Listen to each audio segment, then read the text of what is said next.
नमस्कार और the deep dive में आपका स्वागत है।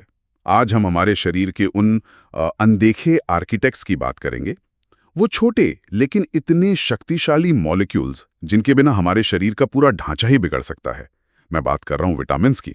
अनदेखे आर्किटेक्ट्स, ये बहुत अच्छा तरीका है इन्हें समझाने का। हम्म, ये वो हैं जो पर्दे के पीछे रहकर सारा काम करते हैं और हमें पता भी नहीं चलता। जब तक कि उनकी कमी ना हो जाए। बिल्कुल। और आज हम इसी पर्दे के पीछे झांकने वाले हैं। हमारे पास कुछ सामान्य ज्ञान की किताबें हैं और हाँ, प्रतियोगी परीक्षाओं के कुछ पुराने प्रश्न पत्र भी हैं। इनकी मदद से हम इन विटामिन्स की दुनिया को समझेंगे। हमारा मिशन है ये जानना कि ये हैं क्या, इनके अजीब से केमिकल नाम क्या हैं और सबसे जरूरी, इनकी कमी से हमारी सेहत पर क्या असर पड़ता है। तो चलिए शुरू करते हैं। सबसे पहले ये समझते हैं कि विटामिन आखिर है क्या। असल में विटामिन वो छोटे छोटे हेल्पर मॉलिक्यूल्स हैं जिनकी हमारे शरीर के मेटाबॉलिज्म को। मेटाबॉलिज्म मतलब खाने को एनर्जी में बदलने वाला पूरा प्रोसेस। हाँ बिल्कुल। तो उस प्रोसेस को सही से चलाने के लिए इनकी बहुत थोड़ी मात्रा में जरूरत पड़ती है। और सबसे खास बात यह है कि विटामिन डी और के को छोड़कर हमारा शरीर बाकी विटामिन खुद नहीं बना सकता। अच्छा, इन्हें हमें अपने खाने से ही लेना पड़ता है। मतलब ये हमारे शरीर की मशीनरी के लिए वो स्पेशल ऑयल है जो बाहर से डालना पड़ता है। और मुझे ये बात बड़ी दिलचस्प लगी कि इन सभी विटामिन को 2 परिवारों में बांटा गया है। घुलनशीलता के आधार पर। हाँ, इस आधार पर कि वो किस चीज में घुलते हैं, पानी में या फैट में। हाँ, और ये सिर्फ एक किताबी वर्गीकरण नहीं है। इससे ये तय होता है कि हमारा शरीर उनके साथ कैसा बर्ताव करेगा।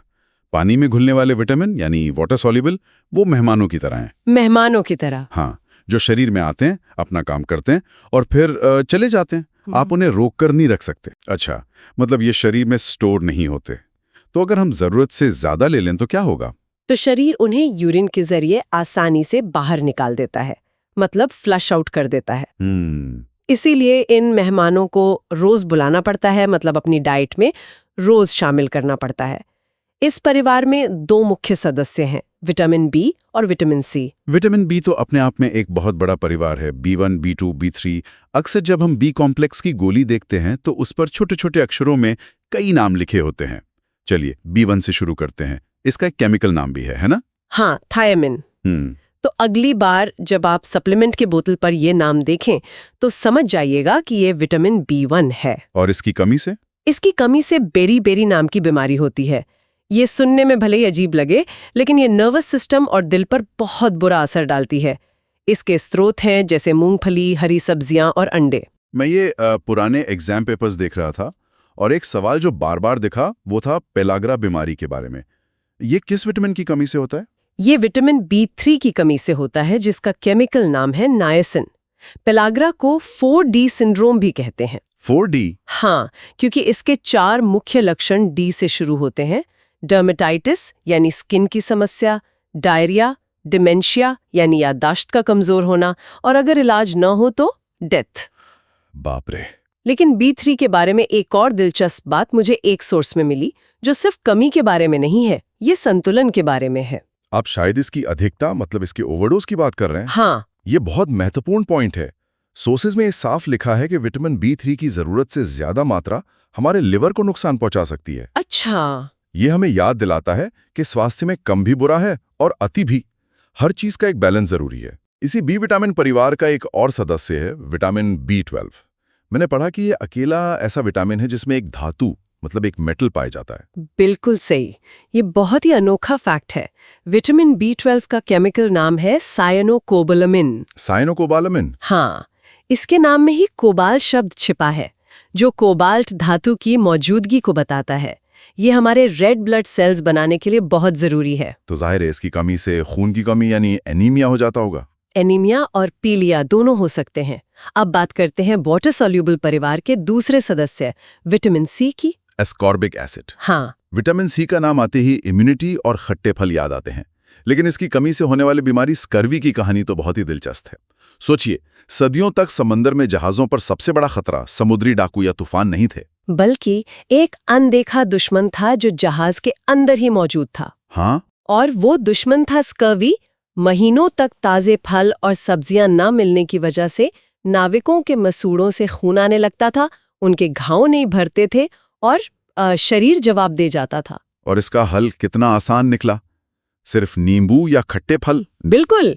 इस एक छोटी सी खोज ने समुद्री यात्राओं का नक्शा ही बदल दिया और हजारों जानें बचाईं। तो हमने उन विटामिन्स की बात की जो मेहमानों की तरह रोज आते जाते हैं, लेकिन कुछ विटामिन्स ऐसे भी हैं जो ज्यादा कह सकते हैं स्मार्ट तरीके से काम करते हैं।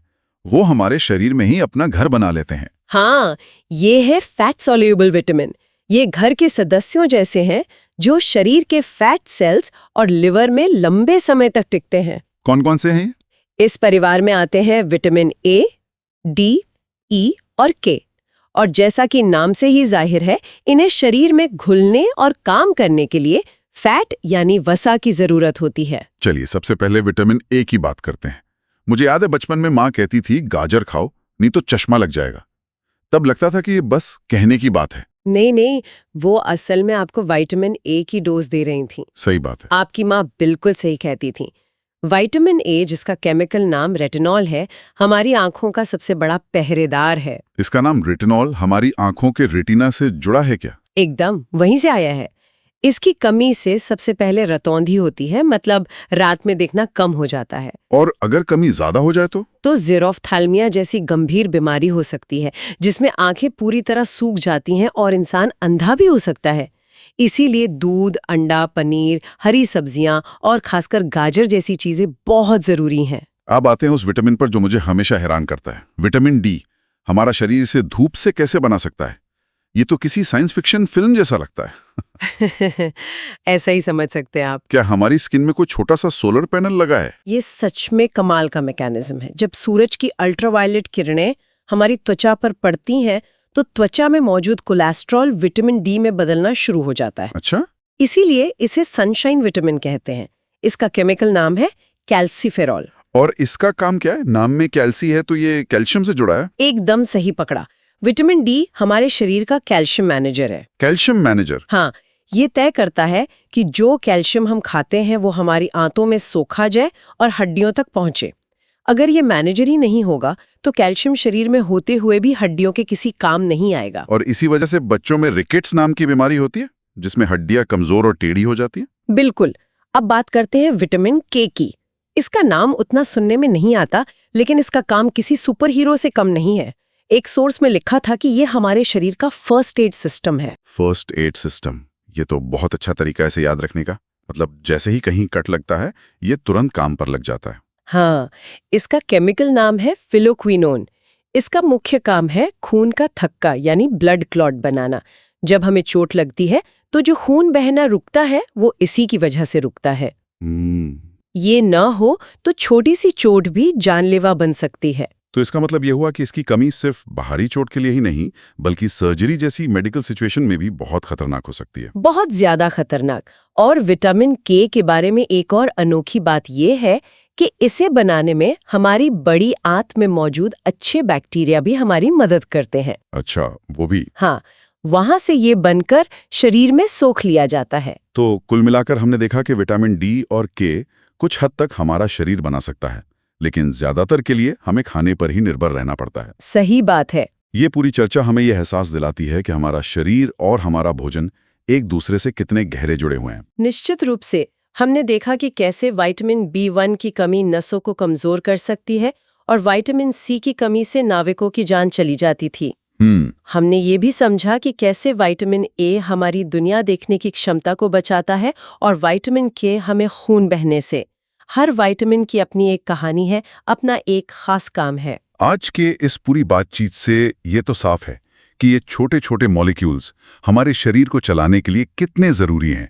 समंदर की गहराइयों से लेकर सूरज की रोशनी तक हर जगह इनके सुराग मिलते हैं। ये दिखाता है कि प्रकृति ने हमारे शरीर को कितने शानदार तरीके से डिजाइन किया है और उसे सही से चलाने के लिए जरूरी हर चीज हमारे खाने में ही मौजूद है। बिल्कुल। बस हमें उसे पहचानने और सही मात्रा में लेने की जरूरत है। आपने सही मात्रा की बात की और यहीं से एक बहुत जरूरी सवाल उठता है।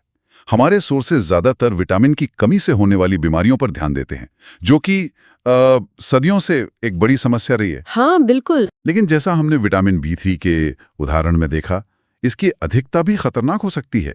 आजकल हम एक अजीब दुनिया में जी रहे हैं। एक तरफ हम सुनते हैं कि खाने में पोषक तत्व कम हो गए हैं और दूसरी तरफ हर दूसरा विज्ञापन हमें मल्टीविटामिन की गोलियां और सप्लीमेंट्स लेने को कहता है। सही बात है। तो यहाँ सोचने वाली बात यह है, क्या हम एक ऐसे भविष्य की तरफ बढ़ रहे हैं जहां हमारी सबसे बड़ी स्वास्थ्य समस्या विटामिन की कमी नहीं बल्कि इन सप्लीमेंट्स की वजह से हुई अधिकता होगी? क्या हम अच्छे स्वास्थ्य की तलाश में एक नई तरह की बीमारी को अनजाने में जन्म दे रहे हैं?